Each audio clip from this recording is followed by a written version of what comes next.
भासं रविपुत्रं यमाग्रजं छायामार्ताण्डसम्भूतं तं नमामि शनैश्चरम् आदित्याय च सोमाय मंगलाय बुधाय च गुरुशुक्रशनिभ्यश्च राहवे केतवे नमः।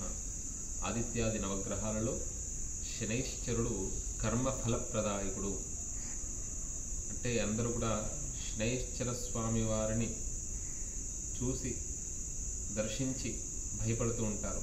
కానీ ఆ శనైశ్చరుడు యొక్క అనుగ్రహం ఉండడం ద్వారా మనకు ఏదైనా సమస్య వస్తే ఆ సమస్య తీరుతేనే మనకు దాని యొక్క ఆ ప్రతిఫలం అనేటువంటిది ఉంటుంది. సమస్య తీరకుంటే అది ఎక్కువగా ఒక చెత్త కుప్పలాగా పేరుకుంటూ పోతుంటుంది అన్నట్టు కర్మ అనేటువంటిది. అంటే గత జన్మ కర్మను ఈ జన్మ కర్మను అంటే మనం చేసినటువంటి మనస వాచ కర్మన చేసినటువంటి తప్పులు ఉంటాయి. ఎవరైనా కూడా చేసినటువంటి తప్పుకు అనుభవించాల్సిందే. మనకు శ్రీకృష్ణ జన్మ వృత్తాంతం తెలిసినటువంటిదే. అప్పుడు దేవకి గర్భంలో జనిస్తే యశోద దగ్గర పెరిగాడు.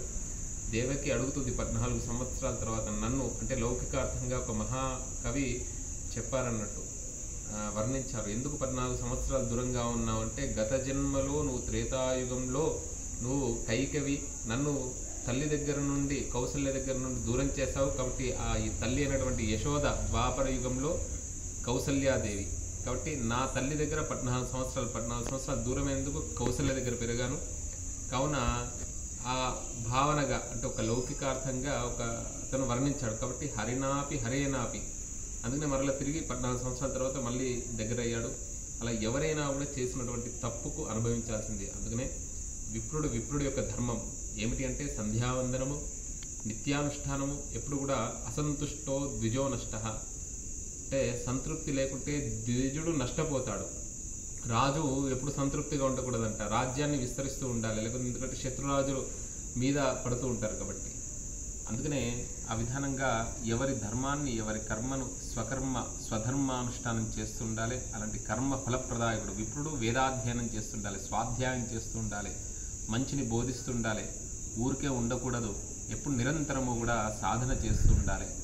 అలా చెప్పారన్నట్టు ఎప్పుడు కూడా నిరంతర కర్మ అనుష్ఠానం నహి క్షణమపి అంటే ఒక క్షణము కూడా కూర్చోకూడదంట. ఊరికే కూర్చుంటే అంతఃశత్రువులు ఆగమనం అవుతూ ఉంటారు. కాబట్టి కలియుగంలో ఎప్పుడు నిరంతరము కూడా కర్మ ఎవరైతే పని చేస్తారో, ఎవరైతే శుభ్రంగా ఉంటారో, శుభ్రం శారీరక శుభ్రం మానసిక శుభ్రం ఎవరైతే ఉంటారో వారిని శనైశ్చరుడు బాధించడు. ఎవరైతే శుచిగా ఉండరో అంటే వస్త్రాలు కానివ్వండి, శరీరం కానివ్వండి, మనస్సు కానివ్వండి, మనస వాచ కర్మన మంచి మాట్లాడుతూ ఉంటారు.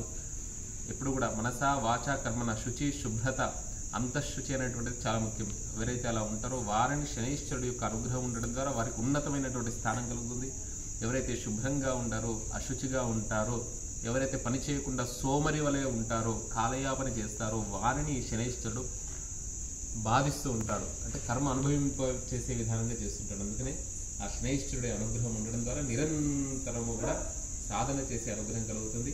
ఇలా మన రామభద్ర క్షేత్రంలో కూడా శనిత్రయోదశి సందర్భంగా ఆ శనైశ్వరుడి అనుగ్రహం మన రామభద్ర కుటుంబ సభ్యులకే కాకుండా భారతదేశంలో ప్రపంచంలో ఉండేటువంటి వారందరికీ కూడా కలగాలని, లోకమంతా క్షేమంగా ఉండాలని ఆయన సుదృష్టి ద్వారా అందరూ కూడా నిరంతరము కూడా ఒక ఎవరెవరి కర్మను వారు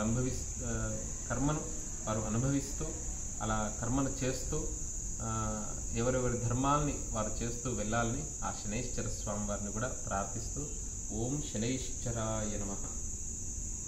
ఆ శనైశ్చరుడి యొక్క అనుగ్రహానికి పరమేశ్వరుణ్ణి ఆరాధించాలి. మృత్యుంజయుడి యొక్క అనుగ్రహం కలుగుతుంది, ఆయుష్ పెరుగుతుంది, ఆరోగ్యం కలుగుతుంది. రేపు పుష్యమి నక్షత్రం, పుష్యమి అంటే పోషించేటువంటిది. అలా పుష్యమి నక్షత్రము రేపు శివుడిని, అదేవిధంగా రాముడిని, కృష్ణుడిని, సకల దేవతలను కూడా ఆరాధించి ఆంజనేయ స్వామి వారిని ప్రధానంగా ఒక శనివారం రోజు మాత్రమే రావి చెట్టును స్పృశించాలి, ముట్టుకోవన్నట్టు అంటే దండం పెట్టుకోవాలి. మిగతా సమయంలో రావి చెట్టును ముట్టుకోకూడదు. అలా రావి చెట్టును ముట్టుకోవడం ద్వారా నమస్కారం చేసుకోవడం ద్వారా అనుగ్రహం కలుగుతుందని చెప్పారు. జై శ్రీరామ్.